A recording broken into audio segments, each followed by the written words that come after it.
Everyone. My name is Dr. Hamid, and I'm a neuropsychologist at the Child Mind Institute. We're a national nonprofit that supports children and families with gold standard mental health care, advice, and resources, all online and accessible to everyone. During the coronavirus crisis, our telehealth resources include diagnosis and treatment of mental health and learning disorders, 30-minute phone consultations, bereavement and grief support, and remote neuropsychological evaluations. That's just a sampling. Please visit childmind.org/telehealth to learn more. Today, I'd like to talk about how to address anxiety and fear in young children and answer your questions about that and anything else you're worried about. Post your questions in the feed. We'll also post some links to helpful resources on childmind.org. Remember, we're here every day and we look through your questions daily. Okay, so our topic today is how to address anxiety and fear in young children. And so I kind of want to start off just talking about some just general tips just during this time. One of the first things that I want you guys all to know is we want to make sure that parents or caregivers are just really mindful of your own emotions during this time. When it comes to children, they are going to look to you for context and understanding about how to cope and just kind of manage what's going on right now. And so if you're feeling a mess, that's okay. I mean, that's going to be kind of a normal, natural reaction during this time. But as best as you can, when you're around your kids, you want to try and present some sort of a kind of a calm, reassuring sense of this sort of situation that we're in right now. Because if kids see that, you're falling apart, they don't know how to manage kind of their own feelings. And so they will fall apart. One thing that I think is also important is to understand that in no way are you supposed to feel as though you need to present yourself as like a robot in front of kids, right? Because that's not natural. It's natural that at times you're going to feel upset, maybe look upset. And it's important for kids for you to label those emotions. What that does for kids is it kind of it assigns that label to how exactly you're feeling and just kind of lets them know that it's okay if they feel that way as well. So labeling emotions is a good thing. I think just kind of sticking and kind of staying in those sort of emotions that you portray, that can be just a significant source of stress for kids because they already feel helpless in the sense, right? They're extremely dependent on you, and they have even less control in this situation than us as adults, and we kind of already feel like there's just a lot of lack of control of what's going on. So just wanting to provide lots of reassurance to them and just being, I guess, as calm as possible and trying to stick to as much of what a normal routine for them looks like as best as possible is going to be really helpful in just kind of getting them through this time. I know that a lot of people's schedules have been really shaken up and changed. So now it's about just kind of adapting to whatever that new schedule is, right? I mean, it might not necessarily be realistic for you to just assume that you can kind of go back to whatever the prior schedule was, prior to all of this. Another thing in just kind of talking about emotions and just kind of how kids will react is, be very mindful about, watching the news, and having conversations on the phone or kind of with other maybe adults in the home, and where you're having those conversations and what potentially children can overhear. The thing is that a lot of times kids can come across as if, they're kind of doing their own thing and they're tuning you out. And I think a lot of times parents feel that kids tune them out. But kids pick up on a lot. And they hear bits and pieces of information, and that can be really, really, really kind of frightening for them. So you just want to be as mindful as possible that if you're having conversations, maybe you can have them in a separate room. Try not to be too loud, because those sort of things, when they're only hearing maybe one half of a conversation, they can't hear the other person on the phone. That can just be really scary for them, as well as just, you know, um, news reports on a daily basis can be very depressing. I think a lot of people are even starting to just feel a lot of burnout from, it's just constantly COVID, and who's dying and how many people are getting laid off. I mean, it's just an incredibly stressful time. So just being kind of mindful of just the amount of exposure that kids are getting to that information, I think would also be a really important takeaway point as far as, how to help manage just kind of the fear and anxiety in young children, and kind of what comes along with all of this during this time now. So Gregory asks, how do I answer my kids' questions about when they can go back to school? I feel the unknown is causing them anxiety. I don't have answers for them. Great question, Gregory. I think we're kind of all dealing with this right now and trying to figure this out. And each state has, or I guess, will kind of come up with their own plan um, for how to really answer this question. But you don't know what you don't know. I think honesty here is just I'm really not sure. Um, but then redirecting to what you do know, and that may be, here were the assignments that your teacher wants you to complete this week. Or, we need to do these sort of assignments to be ready to go back to school whenever that is. And, unfortunately, I don't know if that's going to be a month from now, or it's going to be returning in the fall. Um, I don't think that's an answer that most of us have. So just as far as answering those sort of questions, it's just, I'm not sure, and then redirect it to something that you are more sure about. Thanks for asking. Um, okay, so we've got another question. This is from Sam. She says, my 6-year-old is very afraid. She can't really articulate her feelings, but keeps having nightmares, and told us that she's worried her grandmother will get so sick. I don't know how to help her. What can I do? All right, Sam. Um, this is pretty common. So just so that you know that, and I think one point that she's telling us too is that her 6-year-old is having difficulty articulating her feelings, which is just very, very, very common. Um, Kids at this age, they're once again just developmentally, their receptive language skills. So as far as like what they understand, it's going to be better than kind of their expressive language skills, as far as just kind of how they communicate and what they say. But she's definitely showing you how she's feeling through her behavior. And these behaviors are her nightmares, right? And she's worried that grandma's going to get so sick. So first off, I guess I would want to provide reassurance as best as possible, right? We don't want to lie to her as best as we can. So reassurance that, grandma's fine right now. Grandma is healthy. Grandma is taking all of her vitamins, and she's taking her medications. Grandma's staying inside. We don't want you to worry. Grandma doesn't want you to worry. Um,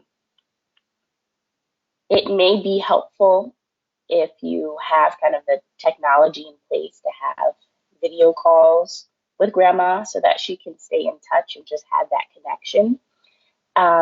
as well as I will just kind of also encourage you to just kind of limit discussing your kind of personal fears about grandma or just kind of about any other sort of family members in front of her, right? Because um, if she hears you talking about those sort of things, that's just going to kind of further worsen her own fears that she's feeling. But I think a lot of kids and just a lot of adult family members are just kind of worried about loved ones getting sick. So it's common in that sense. But just remembering once again that a 6-year old has a lot less kind of control over their environment. And so there's nothing that, she could do to kind of keep grandma home or keep grandma from getting sick. So she just kind of needs a lot of that reassurance that right now things are okay. Grandma's healthy, and that we don't need to worry about grandma that way, right? And just wanting to help keep her connected. So we've got a question from Alexandra, who says, "I'm concerned that my almost 4-year-old is affected by this because her sleep is just off. She wasn't always the best sleeper, but she gets up in the middle of the night and stays up wide awake for a while. Any loud noises she can't tolerate. She misses gatherings with people. How can we help her sleep?" Okay, so yep, we're getting this question a lot, Alexandra. So just know that you're not the only one who's having trouble um, with sleep types of issues with kids this age. So one thing that I would say is um, think about your routine and what sort of changes there's been to it. That can definitely disrupt a child's sleep. Have there been any sort of periods where um, you've changed where your child is sleeping, whether versus their bed versus your bed, um, their bedtime, their naps during the day? Any of those sort of things can throw off a child's sleep. But what she's also telling you too by having these sleep issues is obviously that there's some anxiety and there's some fear there, right? Normal, normal, normal, normal. Um, so I would say just providing as much reassurance to her that she's okay. And when she does get up in the middle of the night, you bring her back to her bed. So, if that means that, you kind of stay with her for 5 minutes while she lays down, you can try that too, but just kind of wanting to continuously bring her back into her room. Um, Ideally, what we would like is for her to be able to do some level of just kind of self soothing and just kind of help gradually get herself back to sleep, right? She wakes up in the middle of the night. Um, I don't know if she has a nightlight in her room or if you think that that might help, or even a nightlight in the hallway, just for so that it's not too dark, and then being able to kind of work herself back to sleep. As well as children this age usually have maybe a favorite blanket or a favorite toy that they like to sleep with. Um, that we refer to as like a transitional object, right? It's kind of like in the absence of a loved one or a caregiver, they have this kind of object that helps make them feel safe. And so if your child doesn't have one of those things, you may even think about kind of implementing something like that. Kind of you wake up in the middle of the night, and you'll get your cute little teddy bear and kind of lay back down with it, and so that it helps you fall back asleep. Great question. All right. Um, this could be Andrea or Andre asks, "Are kids seeing us wash our hands, social distance, wear masks, all these that are our new normal? Worried how this will affect kids' behavior and perceptions in the future." So, as I mentioned before, kids are going to look to adults both for context and for understanding, right? And so, if at any point in time in history it was, everyone just kind of wore their underwear on their head, you might feel pretty silly. But if everyone is doing it, it becomes very normal to a child that didn't know any different. um, and so right now, washing hands and being socially distanced and wearing masks are officially kind of our new normal for now. Um, if we make this just sort of, this is just kind of the way it is in order to stay safe, and these are things that we have to do, um, kids will adapt. They are very adaptable. I think that they can adapt sometimes better than adults. Um, and so, as far as being concerned about their perceptions in the future, I'm not as concerned, as long as it's just kind of something that we tell them very matter of factly and just kind of explain why this needs to happen. And the fact that, everyone is practicing this, or we, hope that everyone is doing this. It just makes it a normal thing. It's just now a normal part of childhood that you gotta wear a mask when you go outside. So, but very relevant question during this time. Okay, so we've got another question. This one is from Arthur, who writes, my 4-year-old is being extremely defiant, tantrums, crying, refusing to eat her dinner. I think it's because of all the changes and probably our behavior are making her nervous. What can we do to help her feel safe again?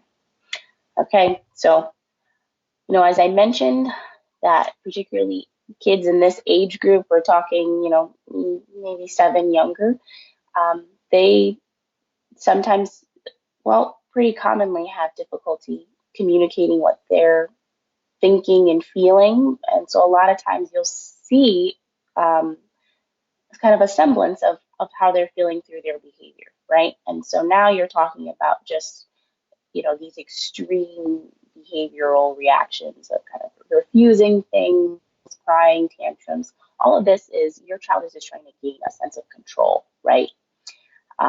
That's why now, they used to love, X food to eat for dinner, and now they hate it. Now they don't want to eat it. Now they want something else.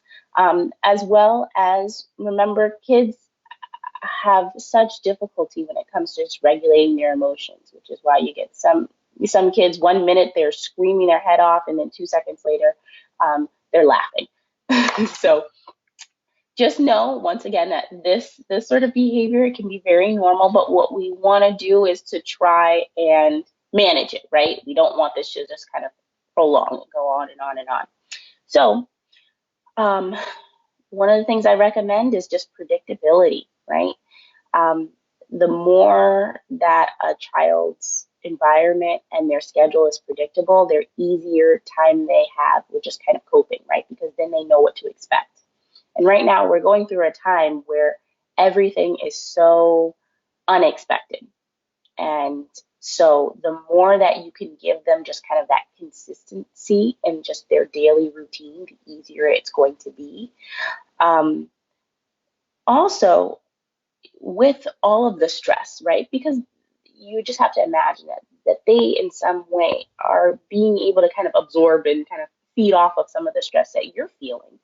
You want to make sure that there are going to be times, an extra time in the day for just quality time to spend with you. Extra hugs, extra cuddles, just that time to kind of break away and spend, like, just laughing and allowing your 4-year-old to just be a kid. So as best as you can, and I know that so many family schedules are hectic during this time, just wanting to find, um, time to just spend quality time with your child. Great questions, guys. Okay, so Julia says, my kids are having to go back to school soon because I'm an essential worker. I'm worried that we are all out in school slash nursery and work while everyone else is home safe. My kids will be more exposed to social distancing as it will be in their daily life. Yeah, I mean, that's definitely true. And having essential workers are, absolutely essential right now for everyone. But I'm sorry that you have to kind of be on the front lines and kind of bear the brunt of kind of going out there, and also having this now, have your kids outside of the home as well. I think it's it's just going to be important to try to practice a lot of those kind of CDC guidelines, as you know, as far as just kind of maintaining as much proper hygiene as possible, and just reiterating and reinforcing that in your kids too, kind of while they're outside of the home. Just being mindful of them not touching their faces. Um, they're wearing masks, trying to keep that on because sometimes that can be kind of uncomfortable to wear for extended periods of time. Um, and um, I guess that's kind of it as far as just kind of what I'm thinking. And for all of our viewers watching today too, if you've got some kind of personal experience dealing with these sort of um, issues, if you're an essential worker, if you know others who are essential workers who are going through this, kind of let us know in the comments if you have any sort of additional tips or things that you're thinking, or even if you feel like um, just there's anything that you want to add or piggyback off of. Okay. All right. So we've got another question. This one's from Robert. My 7-year-old heard us talking about someone who got sick and died. Now she's obsessed with the idea that we're going to die too. She's clinging to us constantly and cries when my husband takes the dog for a walk. Help. Okay, so this kind of definitely goes along the lines of just kind of what we've been talking about so far today. You just want to be as mindful as possible about the conversations that you're having and kind of where kids are, and just kind of understanding that sometimes even if you think kids aren't listening, they are. Um, Now, we don't want to lie to this sweet 7-year-old, but we want to be very reassuring. So we can kind of deflect this question and say things like, we don't have any sort of plan on dying anytime soon. We're going to be here. You want to provide that reassurance. We're going to be here for you. We're going to be taking care of you. We're doing everything that we can to stay safe. This is why we can't go out. You're not going on play dates so that everyone stays safe. And so, just reminding kids, I don't want you to worry. And just making sure that they know that you're going to, as best as you can, try to be that constant presence in their life. All right. So I want to thank you all again for joining me. I hope it was helpful. And remember, we're here every day and we look through your questions daily. The Child Mind Institute is here to help with the mental health and parenting needs of this coronavirus crisis, no matter where you are. Please visit childmind.org/telehealth to learn more about the incredible variety of remote telehealth resources we have available during this time for children, teens, and young adults. Be safe and thank you.